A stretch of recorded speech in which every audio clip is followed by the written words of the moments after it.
በእንጅባራ ከተማ የኤሌክትሪክ መቋረጥ ያስከተለው ቀውስና በእጃቸው ፍጮ የተባለው ነዋሪ በአማራ ክልል አገዋዊ ዞን እንጅባራ ከተማና አካባቢዋ ላለፉት 2 እና 3 ወራት የኤሌክትሪክ ኃይል ሙሉ በሙሉ በመቋረጡ ምክንያት ከተማዋ ወደ ከፋ ማህበራዊ ጤናማዊና ኢኮኖሚያዊ ቀውስ መግባቷ ተገለጸ።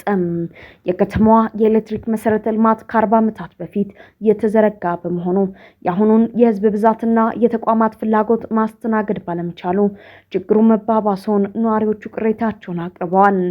በአማራ ክልል ካሉ ዞኖች ውስጥ የኤሌክትሪክ ማከፋፈያ ወይም ሰብስቴሽን የሌላው ብቸኛው ዞን አዊ ዞን መሆኑን ተጠቁሟል።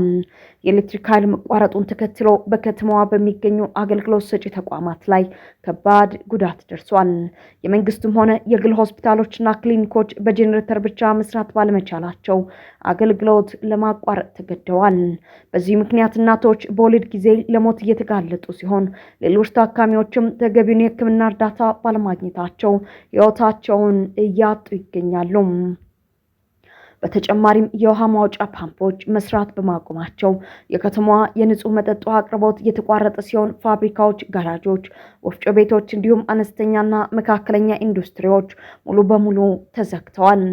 ይህንን የኃይል አቅርቦት ችግር በዘላቂነት ለመፍታት በዓለም ባንክ የገንዘብ ድጋፍ ለደብረ ማርቆስና ለእንጅባራ ከተሞች አዲስ የኤሌክትሪክ ማከፋፈያ ግንባታ ስምምነት ተደርጎ ነበር። ሆኖም ግን ኮንትራክተሩ እቃዎችን ከውጭ ለማስገባት የሚያስችለውን የውጭ ምንዛሬ ወይም ዶላር ማግኘት ባለመቻሉ ፕሮጀክቱ ሊቆም መቻሉ ተገልጿል። የእንጅባራ ከተማ ማህበረሰብ ተወካዮችና የሀገር ሽማግሌዎች ችግሩን ይዘው ወደ አዲስ አበባ በመጓዝ የኢትዮጵያ ኤሌክትሪክ ኃይል ዋና መስሪያ ቤት ቢሄዱም ኃላፊው አቶ አሸብር ባልቻ ወደ ውስጥ እንዳይገቡ በመከልከላቸው ቅሬታቸውን ሳያሰሙ ለመመለስ ተገደዋል። ነዋሪዎቹ ችግሩን ለመፍታት የውጭ ምንዛሬውን በራሳቸው አቅም አሰባስበው እቃውን ለመግዛት ጥያቄ ቢያቀርቡም ኃላፊዎቹ ይሄኛ ቢሮ ስራ እንጂ የእናንተ አይደለም በማለት ጥያቄያቸውን ውድቅ አድርገውባቸዋል። ከዚህም በባሰ መልኩ ማህበረሰቡ ለገጠመው የህልውና ፈተና አፋጣኝ መፍትሄ ከመስጠት ይልቅ የዞኑ አስተዳዳሪ ምርጫውን ማልቋል፣ በእጃችሁ ፍጩ፣ ከ5 ዓመት በኋላ እንገናኝ የሚል ኃላፊነት የጎደለውና አሽሙር የታከለበት ምላሽ መስጠታቸው ነዋሪዎቹን በእጅጉ አሳዝኗል። በአሁኑ ወቅት የከተማዋ ነዋሪዎች በጨለማና በአገልግሎት እጦት ውስጥ ሆነው የመብራት ያለ ሰሚ ሴት ነው ያለ እያሉ የድረሱልን ጥሪ በማሰማት ላይ ይገኛሉ። በጉዳዩ ላይ ስማቸው የተነሳውን አካል ለማነጋገር ያደረግነው ጥረት ሳይሳካ ቀርቷል። የአሜሪካው ፕሬዝዳንት ትራምፕ የኢራንን የበለጸገ ዩራኒየም እናወድማለን ከስምምነት ለመድረስ እጅግ ተቃርበናል አሉ። የአሜሪካው ፕሬዝዳንት ዶናልድ ትራምፕ ከኤንቢሲ ኒውስ ጋር ባደረጉት ቃለ ምልልስ አሜሪካ የኢራንን ከፍተኛ መጠን ያለው የበለጸገ ዩራኒየም እንደምትቆጣጠርና እንደምታወድም በድጋሚ ያረጋገጡ። ከሚት ዘ ፕሬስ አዘጋጅ ክሪስተን ዌልከር ጋር በተደረገው በዚህ ቃለ ምልልስ ላይ ፕሬዝዳንቱ እንደገለጹት አሜሪካ ከቴህራን ትብብር ጋርም ሆነ ያለ ትብብር ዩራኒየም ታስወግዳለች፣ በስፍራው ላይም ሆነ ከስፍራው ውጪ ወስደን እናወድማለን ሲሉ ጠንከር ያለ አቋማቸውን አንጸባርቀዋል።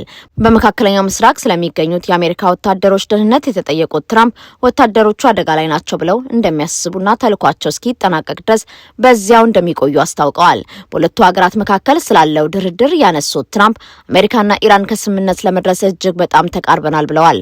አክለውም ጥቂት የሚቀሩ ነጥቦች አሉ፣ እነሱም ቢሆኑ ትላልቅ ነጥቦች አይመስሉም በማለት የሰላም ስምምነቱ መቃረቡን አመላክተዋል። እንዲሁም ከቴህራን ጋር በሚደረገው የአጭር ጊዜ ስምምነት ውስጥ ሊባኖስ አካል እንድትሆን አስገዳጅ ቅድመ ሁኔታ እያቀረቡ እንዳልሆነም ግልጽ አድርገዋል። ለዓመታት የኑክሌር መሳሪያ ባለቤት ለመሆን እየሰራች ነው የሚለው የአሜሪካ ክስ ስታስተባብል የቆየችው ኢራን የኑክሌር መሳሪያ እንደማይኖራት አምና ተቀብላለች ሲሉ ትራምፕ ገልጸዋል። ፕሬዝዳንቱ የአሁኖቹን የኢራን መሪዎች ከቀድሞቹ መሪዎች ጋር በማነጻጸር በጣም ብልጥና ይበልጥ ምክንያታዊ ናቸው በማለት አሞካሽተዋቸዋል። መለስ ዜናዊ የተሳተፉበት ፊልም በለንደን ለእይታ ሊቀርብ ነው። የቀድሞ የኢትዮጵያ ጠቅላይ ሚኒስትር አቶ መለስ ዜናዊ የተሳተፉበትን ፊልም የፊታችን አርብ ጁን 12 ቀን 2026 በለንደን እንደሚታይ አዘጋጆቹ አስታውቀዋል። በለንደን በሚገኘው ዘ ብላክ ካልቸራል ሴንተር ኢስሊንግተን የሚታየው ፊልም ማዘርላንድ የሚል የእንግሊዝኛ እናት ሀገር የሚል የአማርኛ ርዕስ ያለው ነው። ፊልሙ በዳይሬክተርነት የሰራው ኦዌን አሊክ ሻህዳ ሲሆን ፕሮዲውሰሩ ጁኒየር አሳንቴ ነው። የ118 ደቂቃ ርዝመት ባለው በዚህ ፊልም ከቀድሞ ከቀድሞው ጠቅላይ ሚኒስትር መለስ ዜናዊ በተጨማሪ ሃሪ ቢላንፎቴ፣ ጃኮብ ዙማ፣ ዶክተር ኳንዶ ኦሲንዋሚ፣ ዶክተር ሙላና ካራንጋና ሌሎችም በአፍሪካ ውስጥ ታዋቂ የሆኑ ሰዎች ተሳትፎበታል። ይህ ዶክመንተሪ ይዘት ያለው ፊልም የአፍሪካ አንድነት፣ የራስ ዕድል መወሰንና ዳግም ውልደት በግልጽ የሚተርክ ነው። ፊልሙ የተሰራው እንደ አውሮፓውያን አቆጣጠር በ2010 የነበረ ቢሆንም በመጪው አርብ ግን በድጋሚ ለእይታ እንደሚቀርብ አዘጋጆቹ በአሰራጩት ማስታወቂያ ገልጸዋል። ፌዴራል ፖሊስ የሐሰተኛ ሶፍት ወይም ቲሾ አከፋፋይ ኔትወርክን አጋለጠም። በዋና ተጠርጣሪው ላይ ተጨማሪ የምርመራ ጊዜ ጠየቀም። የፌዴራል ፖሊስ የወንጀል ምርመራ ቢሮ የገበያ መረጋጋትን የሚያናጋ የመንግስትን የግብር ገቢ የሚቀንስና የሕዝብን ጤና አደጋ ላይ የሚጥል ሰፊ የሐሰተኛ ምርቶች አከፋፋይ ኔትወርክን ወይም አውታረ መረብን ማጋለጡን አስታወቀም። መርማሪ ፖሊሶች በፌዴራል የመጀመሪያ ደረጃ ፍርድ ቤት አራዳ ምድብ የወንጀል ችሎት ቀርበው በዋና ተጠርጣሪው ሰይድ ሙሐመድ ኑር ዑመር ላይ ምርመራቸውን ለመቀጠል የ14 ቀናት የጊዜ ቀጠሮ ጠይቀዋል። ጉዳዩ የንግድ ምልክት ጥሰትና ኢኮኖሚውንና ሸማቹን ኢላማ ያደረገ ሰፊ የወንጀል ኔትወርክን ያካተተ መሆኑን ፖሊስ አስረድቷል። በፍርድ ቤቱ ሰነዶች መሰረት ይህ ህገወጥ ተግባር መንግስት ገበያን ለማረጋጋት፣ የዋጋ ግሽበትን ለመቆጣጠርና የሸማቾችን ደህንነት ለማሻሻል እያደረገ ካለው የማክሮ ኢኮኖሚ ማሻሻያ ጋር በቀጥታ የሚጻረር ነው። ኔትወርኩ መንግስትን ከከፍተኛ የግብር ገቢ ከማሳጣቱም በላይ በገበያ ውስጥ ያለውን ጤናማ ውድድር በእጅጉ አዛብቷል። መርማሪዎች ለፍርድ ቤቱ ባቀረቡት ማመልከቻ ተጠርጣሪው በኢትዮጵያ አእምሯዊ ንብረት ባለስልጣን በፒርውድ ፐልፕልና ፔፐር ፓኬጂንግ ኃላፊነቱ የተወሰነ የግል ማህበር የተመዘገበውን ቪቫ የተሰኘ ቲሹ የንግድ ምልክት ያለ ባለቤቱ ፍቃድ ሲጠቀም እንደነበር ገልጸዋል። ፖሊስ በደረሰው ጥቆማ መሰረት ተጠርጣሪው ከ2004 ጀምሮ የቪቫ ቲሹ ማሸጊያዎችን በህገወጥ መንገድ በማስመሰል አዘጋጅቶ ሐሰተኛ ምርቶችን በገበያ ላይ ሲያሰራጭ ቆይቷል። ይህ ህገወጥ ተግባር በአዲስ አበባ ብቻ ሳይወሰን በተደራጀ የሚስጥር ኔትወርክና ግብረ አበሮች አማካኝነት ወደ ክልል ከተሞችም ተስፋፍቷል። ከኢኮኖሚያዊ ጉዳቱ ባሻገር ሐሰተኛ ቲሹ በሸማቾች ላይ ከባድ የጤና ጠንቅ ሊያስከትል እንደሚችል ፖሊስ አስጠንቅቋል። ትክክለኛው ምርት በጥራት ቁጥጥር ስር ሲመረት፣ ሐሰተኛው ምርት ግን ደረጃውን ካልጠበቁ የቆሻሻ ቁሶችና አደገኛ የኬሚካል ውህዶች እንደሚመረት ተጠቁሟል። ተጠርጣሪው በዋስ ቢለቀቅ ማስረጃ ሊያጠፋ፣ እውነታዎችን ሊቀይር ወይም ምስክሮችን ሊያስፈራራ ይችላል በማለት ፖሊስ ተጨማሪ የምስክርና የሰነድ ማስረጃዎችን ለመሰብሰብ ጊዜ ጠይቋል። ይሁን እንጂ ሰኔ 5 ቀን 2026 እንደ አውሮፓውያን አቆጣጠር በዋለው ችሎት ፍርድ ቤቱ ከተጠየቀው 14 ቀናት ውስጥ 7 ቀናትን ብቻ በመፍቀድ የምርመራውን ሂደት ለመከታተል ለሰኔ 11 ቀን 2026 ዓ.ም ተለዋጭ ቀጠሮ ሰጥቷል። ለእስራኤል የተኩስ አቁም ማለት እናንተ አቁሙ እኛ እንተኩሳለን ማለት ነው ሲሉ አንድ ምሁር ገለጹ። በዶሃ የድህረ ምረቃ ጥናት ተቋም የሚዲያ ጥናት ፕሮፌሰር የሆኑት መሐመድ አልማሲር እስራኤል በቤሩት ደቡባዊ ዳርቻ ላይ የሰነዘረችው ጥቃት ኢራን ከአሜሪካ ጋር በምታደርገው ድርድር ላይ ከምታነሳቸው ቁልፍ ጉዳዮች አንዱ በመሆኑ እጅግ ትልቅ ትርጉም ያለው ክስተት መሆኑን ገለጹ። ፕሮፌሰር አልማሲር ለአልጀዚራ እንደተናገሩት ኢራናውያን የሚፈልጉት ከፊል የተኩስ አቁም ሳይሆን ሁሉን አቀፍ የሆነ ስምምነት መሆኑን በግልጽ አሳይተዋል። ኢራን ከሂዝቦላ ጋር የጠበቀ ወዳጅነት ያላት በመሆኑ አገሯን እየካደች ተደርጋ መታየት አትፈልግም። በተጨማሪ አሜሪካና እስራኤል ለሰላም ያላቸውን እውነተኛ ፍላጎትና ቅንነት ለመፈተሽ ይህንን እንደ አንድ ማሳያ እየተጠቀሙበት ነው ሲሉ አስረድተዋል። ሀገሪቱ ለተኩስ አቁም ያላት ትርጓሜ ፍጹም የተለየና እናንተ አቁሙ እኛ እንተኩሳለን የሚል መሆኑን በግልጽ የሚያሳይ ነው ብለዋል። ይህ የእስራኤል መሰረታዊ ግንዛቤ ነው። በጋዛም ሆነ በሊባኖስ የሚያደርጉት ይህንኑ ነው። እንደ አውሮፓውያን አቆጣጠር በ2024 መገባደጃ ላይ የተፈረመውን የተኩስ አቁም ስምምነት ተከትሎ በነበረው አንድ ዓመት ውስጥ ብቻ በእስራኤል በኩል ከ12000 በላይ የተኩስ አቁም ጥሰቶች መፈጸማቸውን የተባበሩት መንግስታት የሊባኖስ ጊዜያዊ ኃይል መመዝገቡ አይዘነጋም በማለት ፕሮፌሰር አልማሲር የሁኔታውን አሳሳቢነት አብራርተዋል። ኦብነግ ከታጠቁ ኃይሎች ጋር ግንኙነት የለኝም አለ። የኦጋዴን ብሔራዊ ነጻነት ግንባር ኦብነግ ዛሬ ባሰራጨው መግለጫ ከታጠቁ ኃይሎች ጋር ግንኙነት እንደሌለው አስታወቀ። ግንባሩ ከአንድ ዓመት በፊት ባደረገው ጠቅላላ ጉባኤ አዲስ አመራሮችን የመረጠ ሲሆን ይህንን ተከትሎም ሊቀመንበር የነበሩት አቶ አብዱራህማን ማህዲ ድርጅቱን ለቀው መውጣታቸው ይታወሳል። በተደረገው ምርጫም ፓርቲውን እንዲመሩ አቶ አብዱር ከሪም ሼክ ሙሴ መመረጣቸው የሚታወቅ ነው።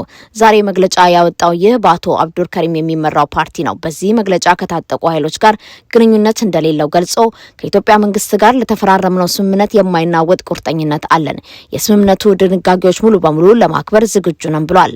በተመሳሳይ የኢትዮጵያ መንግስትም የገባውን ቃል እንዲያከብርና ስምምነቱን በቀና መንፈስ ተግባራዊ እንዲያደርግ አሳስቧል። እንደ አውሮፓውያን አቆጣጠር በኦክቶበር 21 ቀን 2018 በአስመራ የተፈረመው ስምምነት ዛሬ በሶማሊያ ክልል ለተፈጠረው ሰላምና መረጋጋት መሰረት ሆኖ እያገለገለ መሆኑን ጠቅሰው ኦብነግ ስምምነቱ ሁለቱም አካላት ለሰላም ቁርጠኝነት እንዳላቸው የሚያሳይ መሆኑን አስረድቷል። ሲቀጥልም በስምምነቱ አማካኝነት የግል ጥቅማቸውን ማሳካት ያልቻሉ ግለሰቦች ክልሉን ወደ ግጭት ለመውሰድ የሚያደርጉትን ጥረት እንቃወማለን ያለው መግለጫው ከየትኛው መንግስትን ለመጣል ከሚንቀሳቀሱ ታጣቂ ኃይሎች ጋር ህብረት እንዳልፈጠረ ገልጾ በዲሞክራሲውና ሰላማዊ መንገድ አላማዎቹን የማሳካት አላማ እንዳለው አስታውቋል። መግለጫው አስከትሎም የቀድሞ የፓርቲው ሊቀመንበር አቶ አብዱራህማን ማህዲ የፓርቲውን ስም ካላግባብ እየተጠቀሙ እንደሚገኙ አስረድቷል። አቶ አብዱራህማን የዛሬ 1 ዓመት ከተማ በጅጅጋ በተደረገው የፓርቲው ጉባኤ በአቶ አብዱልከሪም ሼክ ሙሴ መተካታቸውን ጠቅሶ አሁን በአመራርነት ምንም ኃላፊነት እንደሌላቸው ጨምሮ አስታውቋል። የድርጅቱ የትዊተር ወይንም ኤክስ አካውንት የሆነው ኦኤንኤልኤፍ ኦፊሻል ከፓርቲው ቁጥር ውጪ በመሆን በገጹ የሚተላለፍ መረጃዎች ፓርቲውን እንደማይወክሉም ገልጿል። ጋዜጠኛ ደስዬ አሸናፊ ይፋ ባደረገው የዛሬ መረጃ መሰረት የሰሜን ኢትዮጵያውን ጦርነት ተከትሎ በሱዳን ከቀሩት በርካታ የትግራይ ተወላጅ መካከል የአንዱ ወጣት አሳሳቢ የህልውና ፈተና አደባባይ ላይ ወጥቷል። ይህ መረጃ የሚያጠነጥነው በአርሚ 7 ኮር 702 አባል በሆነው ወጣት ተጋዳላይ አለማት ዘነበ ላይ ነው። በመቀሌ ከተማ ተወልዶ ያደገው ወጣት አለማት ዘነበ ሀገሩን ለማገልገል በማሰብ የኢትዮጵያ መከላከያ ሰራዊትን ተቀላቅሎ ነበር። በሰራዊት ውስጥ በነበረው ቆይታም የኢትዮጵያ የሰላም አስከባሪ ኃይል ወክሎ ዓለም አቀፍ ተልእኮውን ለመወጣት ወደ ሱዳን አምርቶ እንደነበር መረጃዎች ያመለክታል። ይሁን እንጂ የዚህ ወጣት የህይወት አቅጣጫ 2013 ዓ.ም ጥቅምት ወር መጨረሻ ላይ በትግራይ ክልል ከተቀሰቀሰው አውዳሚ ጦርነት ጋር ተያይዞ ሙሉ በሙሉ ተቀይሯል። በ2013 ዓ.ም የትግራይ ጦርነት መፈንዳቱን ተከትሎ በሱዳን የሰላም ማስከበር ተልእኮ ላይ የነበሩ የትግራይ ተወላጅ የሰራዊት አባላት ከፍተኛ የፖለቲካና የስነ ልቦና ቀውስ ውስጥ ገብተው ነበር። በወቅቱ በርካታ የሰራዊቱ አባላት ወደ ሀገር ቤት ሲመለሱ ወይም ሌሎች ውሳኔያቸውን ሲያሳልፉ፣ ወጣት አለማት ዘነበ ግን እዚያው ሱዳን ውስጥ ለመቅረት ተገዷል።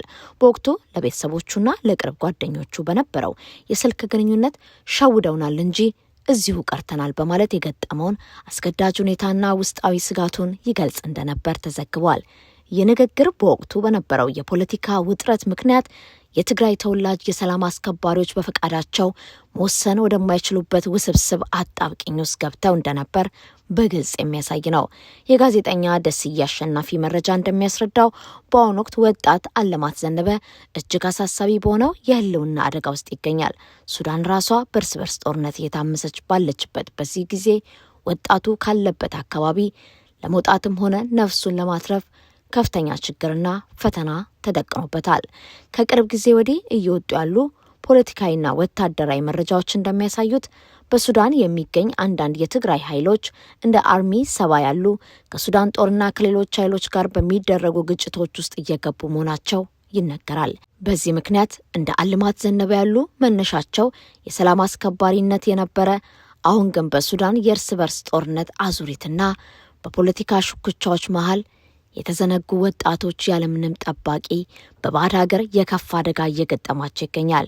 ይህ ሁኔታ የሰሜኑን ጦርነት የፈጠረው ጠባሳ አሁንም ድረስ በተዘዋዋሪ የዜጎች ሕይወት እያመሰ መሆኑን የሚያሳይ አሳዛኝ ክስተት ነው። ዘለንስኪ በማንኛውም ጊዜ በሞስኮ ከፕሬዝዳንት ፑቲን ጋር መነጋገር ይችላል ሲሉ የክሬምሊን ቃል አቀባይ ገለጹ።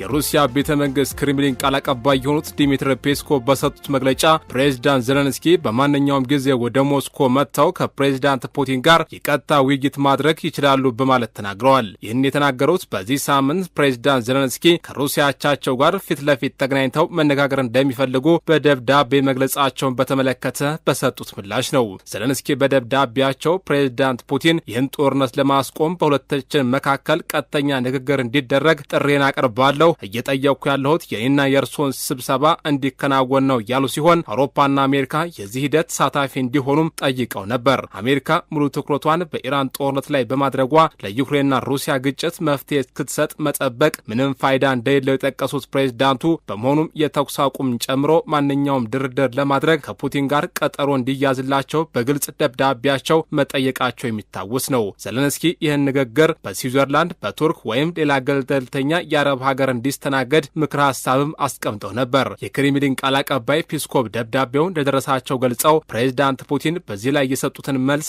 እንደሚናገሩ ማስታወቃቸው ይታወሳል። ቃል አቀባዩ አሁን የፕሬዝዳንት ፑቲን መልስ ይዘው መምጣታቸው ተዘግቧል። ሲናገሩም ዘለንስኪ ከኔ ጋር መነጋገር ከፈለገ ሞስኮ መምጣት ይችላል የሚል መልስ ከፕሬዝዳንት ፑቲን ተሰጥቶኛል ብለዋል። የሩሲያ መንግስት ፕሬዝዳንት ዘለንስኪ ወደ ሞስኮ እንዲመጡ ሲጋብዝህ ይህ የመጀመሪያው ጊዜ አይደለም። ይሁንና ዘለንስኪ በበኩላቸው በተደጋጋሚ ሞስኮ ድርድሩን ለማካሄድ ተመራጭ ቦታ አይደለም በማለት መግለጻቸው አይዘነጋም። ይህ በእንዲህ እንዳለ ሩሲያ የቸርኖቤል የኒውክሌር ኃይል ማመንጫ ጣቢያ ላይ ጥቃት መፈጸሟን ፕሬዝዳንት ዘለንስኪ ተናግረዋል። ፕሬዝዳንቱ በቴሌግራም ገጻቸው ላይ ባሰፈሩት መልእክት በዛሬው ዕለት የሩሲያ ሻሂድ የተሰኙ ድሮኖች በኒውክሌር ነዳጅ ማከማቻ የሚገኘውን አንድ ህንጻ መትተው ወድመዋል። ይህ እጅግ አስፈላጊ መሰረተ ልማታችን ነው። ሩሲያ ይህንን የኒውክሌር ጣቢያ የመታችው ሆን ብላ ነው ካሉ በኋላ በተደረገው ምርመራ በስፍራው ያለው የኒውክሌር ጨረር እስካሁን በመደበኛ ሁኔታ ላይ እንደሚገኝ አስረድተዋል። ጨምረውም ትናንት ማታ የሩሲያ ኃይሎች በ13 ክልሎቻቸው ውስጥ ሲቪል መሰረተ ልማቶችን መትተዋል። በዚህ ሳምንት ብቻ በአጠቃላይ 88 ሚሳኤሎችን ከ3250 በላይ ድሮኖችንና 1800 ጋይዳ የአውሮፕላን ቦምቦችን በመጠቀም ድብደባ ፈጽመናል። ስለዚህም በሩሲያ ላይ የሚደረገው ጫና ተጠናክሮ መቀጠል አለበት ብለዋል። በተለያዩ ማህበራዊ ስር ገጾች ላይ ታዋቂው ድምፃዊ ልጅ ሚካኤል በቁጥጥር ስር ውሏል ወይም ታስሯል በሚል በስፋት ሲዘዋወር የነበረው መረጃ ከእውነት የራቀና ሐሰተኛ መሆኑ ተረጋገጠ። የድምፃዊውን እስር በተመለከተም በማህበራዊ ሚዲያ የተፈጠረው መደናገርና ወሬ ተከትሎ ልጅ ሚካኤል ጉዳዩን በቀጥታ ከማስተባበል ይልቅ በራሱ የኢንስታግራም ገጽ ባስተላለፈው ወቅታዊ መልእክት በሰላም እንደሚገኝ በተዘዋዋሪ አስታውቋል። ድምፃዊው ለአድናቂዎቹና ለተከታዮቹ አሪፍ እሁድ፣ አሪፍ ቀን ይሁንላቸው የሚል አጭር መልእክትን ያጋራ ሲሆን ይህም የደጋፊዎቹ ዘንድ ተፈጥሮ የነበረውን ብዥታ ሙሉ በሙሉ አጥፍቶታል። ይህ ክስተት አሁንም በማህበራዊ ሚዲያ መድረኮች ላይ ያለምንም ተጨባጭ ማስረጃ ታዋቂ ሰዎችን በተመለከተ የሚሰራጩ ሐሰተኛ ወሬዎች ምን ያህል በፍጥነት ተቀባይነት አግኝተው እንደሚዛመቱ ያሳየ ሌላኛው ማሳያ ነው። የአሜሪካ መገናኛ ብዙሃን እንደዘገቡት የፔንታጎን የስለላ ክፍል በእስራኤል በኩል የሚሰነዘረውን የስለላ ስጋት ደረጃ ከነበረበት ከፍተኛ ወደ ወሳኝ ክሪቲካል ደረጃ ከፍ አድርጎታል። ኤንቢሲ ኒውስ እና ኒውዮርክ ታይምስ ምንጮቻቸውን ጠቅሰው እንደዘገቡት ይህ ደረጃ ለውጥ የተደረገው እስራኤል በአሜሪካ ከፍተኛ የመንግስት ባለስልጣናት እያካሄደች ነው የተባለውን ተገቢ ያልሆነ የስለላ እንቅስቃሴ ተከትሎ ነው። እንደ ዘገባዎቹ ከሆነ የእስራኤል የስለላ ተቋም ኢላማ ያደረጉት የአሜሪካ መንግስት ከኢራን ጋር እየተካሄደ ያለውን ጦርነት ለማቆም ዋይት ሀውስ ውስጥ እየተደረገ ያለውን ውስጣዊ ውይይት ለመረዳት ነው። የፔንታጎን የስለላ ክፍል ይህንን የስለላ እንቅስቃሴ በእጅጉ የተመለከተው ፕሬዝዳንት ዶናልድ ትራምፕ ከኢራን ጋር በተያያዘ ያላቸውን አቋምና የጦርነቱን ሂደት ለመወሰን በሚያደርጉት ጥረት መካከል መሆኑ ነው። ዘገባው አክሎም እስራኤል በፕሬዝዳንት ትራምፕ ልዩ ልዑክ ስቲቭ ዊትኮፍ እንዲሁም በፔንታጎን ከፍተኛ የፖሊሲ ባለስልጣን አልብሬጅ ኮልቢና ምክትላቸው ሚካኤል ዳሚኖ ላይ የስለላ እንቅስቃሴ እያደረገች መሆኑን የሚያሳዩ መረጃዎች መኖራቸውን ይፋ አድርጓል። ስቲቭ ዊትኮፍ አሜሪካና እስራኤል በየካቲት ወር በኢራን ላይ ጥቃት ከመፈጸማቸው በፊት በነበረው የኒውክሌር ድርድር ዋና ተደራዳሪ ነበሩ። ምንም እንኳን የፔንታጎን ቃል አቀባይ እነዚህን ዘገባዎች ሐሰት ናቸው በማለት ውድቅ ቢያደርጉም የኒውዮርክ ታይምስ ዘገባ እንደሚያሳየው ግን እስራኤል በተደጋጋሚ የአሜሪካን ተቋማት ለመሰለል ስትሞክር ቆይታለች። ለምሳሌ በ2021 የፔንታጎን የስለላ ዋና መስሪያ ቤትን እንዲሁም በ2025 የዩኤስ ሴክሬት ሰርቪስ ተሽከርካሪን የመሰለል ሙከራ ማድረጓን መረጃዎች ይጠቁማሉ። ይህ የደህንነት ስጋት ደረጃ ከፍ ማለት በአሜሪካና በእስራኤል መካከል ያለውን ጥብቅ የስለላና የወታደራዊ ትብብር አጠያያቂ የሚያደርግ ሲሆን ሁለቱ ሀገራት በጦር መሳሪያ ምርምርና ልማት ዘርፍ ግንኙነታቸውን ለማጠናከር በሚወያዩበት በዚህ ወቅት የተከሰተ መሆኑ ጉዳዩን ይበልጥ አሳሳቢ አድርጎታል። የኢትዮጵያ ንግድ ባንክ በ11 ወራት ውስጥ 15 ትሪሊዮን ብር በዲጂታል አማራጭ ማንቀሳቀሱን አስታወቀ። አዲስ የቪዛ ካርድ አስተዋወቀ። የኢትዮጵያ ንግድ ባንክ ባለፉት ባለፉት 11 ወራት ውስጥ ብቻ በዲጂታል የባንክ አገልግሎት አማራጮቹ 15 ትሪሊዮን ብር የሚያወጡ ግብአቶችን ማከናወኑን አስታወቀም። በአሁኑ ወቅት ዲጂታል መድረኮች የባንኩን አጠቃላይ የግብይት እንቅስቃሴ 78 በመቶ እንደሚሸፍኑ ተገልጿል። ይህ መረጃ ይፋ የተደረገው ባንኩ ከኢትዮጵያ አየር መንገድና ከቪዛ ኢንተርናሽናል ጋር በመተባበር ያዘጋጀውን አዲስ የቪዛ ቅድመ ክፍያ ወይም ፕሪፔይድ ካርድ ይፋ ባደረገበት ወቅት ነው። ለ25 ዓመታት የዘለቀውን የትብብር ጉዞ የሚያጠናክረው ይህ የካርድ አገልግሎት ሰኔ 4 ቀን እንደ አውሮፓውያን አቆጣጠር በስካይላይት ሆቴል በተካሄደ ስነ ስርዓት አስተዋውቋል። አዲሱ ምርት ደንበኞች በውጭ ሀገር የሚያደርጉትን ወጪ ከኢትዮጵያ አየር መንገድ የሸባ ማይልስ የሽልማት ፕሮግራም ጋር የሚያስተሳስር ነው። የካርዱ ተጠቃሚዎች በውጭ ሀገራት በሚገኙ የሽያጭ ነጥቦች ወይም ፖስ ወይም በበይነመረብ ወይም ኢኮሜርስ መድረኮች ለሚያወጡት ለእያንዳንዱ $4 1 ማይል ሽልማት ያገኛሉ። ይህ አሰራር ከዚህ ቀደም በአውሮፕላን ጉዞ ብቻ ይገኝ የነበረውን የሸባ ማይልስ ነጥብ በውጭ ሀገር በሚደረጉ ግብይቶችም ለማግኘት የሚያስችል ነው። የካርዱ ዋነኛ ዓላማ ኢትዮጵያውያን ተጓዦች ዓለም አቀፍ ክፍያዎችን በቀላሉ እንዲፈጽሙ ማድረግና ወጪያቸውን ከጉዞ ሽልማት ጋር በቀጥታ ማስተሳሰር እንደሆነ የባንኩ ኃላፊዎች አስረድተዋል። በኢትዮጵያ ንግድ ባንክ የዲጂታል ባንኪንግ ክፍል የነጋዴዎችና ወኪሎች አስተዳደር ዳይሬክተር የሆኑት ወይዘሮ ብሌን ኃይለ ሚካኤል ባንኩ በአሁኑ ወቅት 11 ሚሊዮን ንቁ የሞባይል ባንኪንግ ተጠቃሚዎች እንዳሉት ገልጸዋል። በተጨማሪም 18 ሚሊዮን ደንበኞች በሲቢኢ ብር የሞባይል ገንዘብ አገልግሎት የተመዘገቡ ሲሆን 157,000 የተመዘገቡ ነጋዴዎችና 457,000 የኢንተርኔት ባንኪንግ ተጠቃሚዎች መኖራቸውን አመልክተዋል። ባንኩ በአጠቃላይ ከ46 ሚሊዮን በላይ ደንበኞች እንዳሉትና 16 ሚሊዮን የሀገር ውስጥ ካርድ ተጠቃሚዎችን እንደሚያገለግል አስታውቋል። 1917 አካላዊ ቅርንጫፎች፣ 3949 ኤቲኤም ማሽኖች እንዲሁም 4400 የሽያጭ መመዝገቢያ ወይም ፖስ ማሽኖች ያሉት ቢሆንም የእድገቱ ዋነኛ እንቀሳቃሽ ሞተር እየሆነ ያለው ዲጂታል አገልግሎቱ መሆኑን ባንኩ አጽንኦት ሰጥቷል። የባንኩ የኮርፖሬት አገልግሎት ዋና ምክትል ፕሬዚዳንት አቶ ኤፍሬም መኩሪያ ባንኩ ፈጠራ የታከለባቸው አዳዲስ ዲጂታል ምርቶችን በማቅረብ የደንበኞቹን ፍላጎት ለማሟላት በቁርጠኝነት እየሰራ መሆኑን ተናግረዋል። የኢትዮጵያ አየር መንገድ ግሩፕ ዋና የንግድ ኦፊሰር አቶ ለማ ያደቻ በበኩላቸው ይህ አዲስ የጋራ ካርድ በኢትዮጵያ ቀዳሚ የሆኑት የሁለቱ ግዙፍ ተቋማት ስትራቴጂካዊ አጋርነት ማሳያ መሆኑን ገልጸዋል። አየር መንገዱ በዓለም ዙሪያ ለሚገኙ ከ1.5 ሚሊዮን በላይ የሸባ ማይልስ አባላት የአቪዬሽን፣ የባንክና ዓለም አቀፍ የክፍያ አገልግሎቶችን አጣምሮ በማቅረብ የተሻለ አገልግሎት ለመስጠት ይህንን ምርት እንደ ቁልፍ መሳሪያ እንደሚመለከተው አብራርተዋል። የእስራኤል የጦርነት ወጪ $138 ቢሊዮን መድረሱ ተገለጸ። የእስራኤል ብሔራዊ ባንክ ገዢ አሜር ያሮን ይፋ ባደረጉት መረጃ የእስራኤል ጦርነት ወጪ 405 ቢሊዮን ሻክል ወይንም $138 ቢሊዮን መድረሱን ገልጸዋል። ይህን ያህል ገንዘብ የወጣው በኦክቶበር ወር 2023 ሐማስ በሀገሪቱ ላይ ጥቃት ካደረሰበት ጊዜ አንስቶ በተከታታይ በቀጠናው በተፈጠሩ ግጭቶች መሆኑን አስረድቷል። ገዢው በቴል አቪቭ በተደረገ አንድ የኢኮኖሚ ኮንፈረንስ ላይ በሰጡት በዚህ መግለጫ ሲናገሩ ይህ ወጪ በጣም ትልቅ ቁጥር ነው፣ ከሀገራችን አጠቃላይ ምርት ከ17% በላዩን የሚሸፍን ነው ብለዋል። የሀገሪቱ የገንዘብ ሚኒስቴር እንደገለጸው ደግሞ ፌብሩዋሪ 28 በተጀመረውና ኤፕሪል 28 ተኩስ አቁም በተደረገበት የኢራን ጦርነት የወጣው ወጪ $12 ቢሊዮን እንደሚደርስ ይገመታል። እንደ ኤኤፍፒ ዘገባ ከ2023 ወዲህ የሀገሪቱ የመከላከያ በጀት በጽፍ ቢሆንም በ2004 እና በ2005 የሀገሪቱ መንግስት ተመርኩዞ ያለው ከዓለም አቀፍ ገበያ ላይ በሚገኘው ብድር ነው። ከኢራን ጦርነት በፊት የሀገሪቱ ዕዳ አጠቃላይ ዓመታዊ ምርቷ በ60% ይበልጥ እንደነበረ የጠቀሰው ዘገባው አሁን ላይ ግን ይህ ወደ 69% ማሻቀቡን አስረድቷል። በኢየሩሳሌም ሂብሩ ዩኒቨርሲቲ የኢኮኖሚክስ ፕሮፌሰር የሆኑት ኢስታቢን ክሎር እንደገለጹት ጦርነቱ እስራኤላውያንን እጥፍ እያስከፍላቸው ይገኛል። ፕሮፌሰሩ ለዜና አውታሮች ሲናገሩ አንደኛው ኪሳራ መንግስት ለማህበራዊ አገልግሎት የሚያወጣው ወጪ መቀነሱ ነው። ለትምህርት፣ ለመሰረተ ልማቶችና ለጤና ስርዓት የሚመደበው በጀት ከመቀነሱም በላይ የሀገሪቱ ዕዳ ደግሞ እየተቆለለ ነው ብለዋል። ጨምሮም ሁለተኛው ኪሳራ ደግሞ የሀገሪቱ የኢኮኖሚ እድገት መገታቱ መሆኑንም አስረድተዋል። በዓለም ዋንጫ የሚሳተፉ የኢራን ብሔራዊ ቡድን ተጫዋቾች የተሰጣቸውን የአሜሪካ ቪዛ የአንድ ቀን መሆኑ ተሰማ። በ2026 ዓለም ዋንጫ የሚሳተፈው የኢራን ብሔራዊ ቡድን የአሜሪካ መግቢያ ቪዛ እንደተሰጠው መገለጹ ይታወሳል። ይህን ተከትሎ የብሔራዊ ቡድኑ አባላት የጫነው አውሮፕላን ዛሬ በሜክሲኮ ድንበር የሚገኘው ቱጃና ከተማ አርፏል። አውሮፕላኑ ከቱርክ ተነስቶ ስፔን ጥቂት ቆይታ ካደረገ በኋላ እዚች ከተማ ያረፈው በውድድር ወቅት ዋና ካምፑን እዚያ ለማድረግ በማቀዱ ነው። በሜክሲኮ አሜሪካና ካናዳ የጋራ አዘጋጅነት በሚከናወነው የዘንድሮ ዓለም ዋንጫ የኢራን ቡድን ሁሉንም የምድብ ማጣሪያ ግጥሚያዎቹን በአሜሪካ እንደሚያደርግ ይታወቃል። ብሔራዊ ቡድኑ ጨዋታዎቹን በካናዳ ወይም በሜክሲኮ እንዲሆኑለት ጥያቄ ቢያቀርብም በፊፋ ተቀባይነት ባለማግኘቱ ከቤልጅየምና ከኒውዚላንድ ጋር በሎስ አንጀለስ እንዲሁም ከግብጽ ጋር በሲያትል ጨዋታውን የሚያካሄድ ይሆናል። ነገር ግን በሜክሲኮ የሚገኙት የኢራን አምባሳደር ዛሬ እንደገለጹት ለብሔራዊ ቡድኑ አባላት የተሰጠው ቪዛ ገብቶ የመውጣት የአንድ ቀን መሆኑን አስታውቀዋል። አምባሳደሩ እንደሚሉት ተጫዋቾቹ በግጥሚያቸው ዕለት ከሜክሲኮ ቱጁዋና ከተማ ተነስተው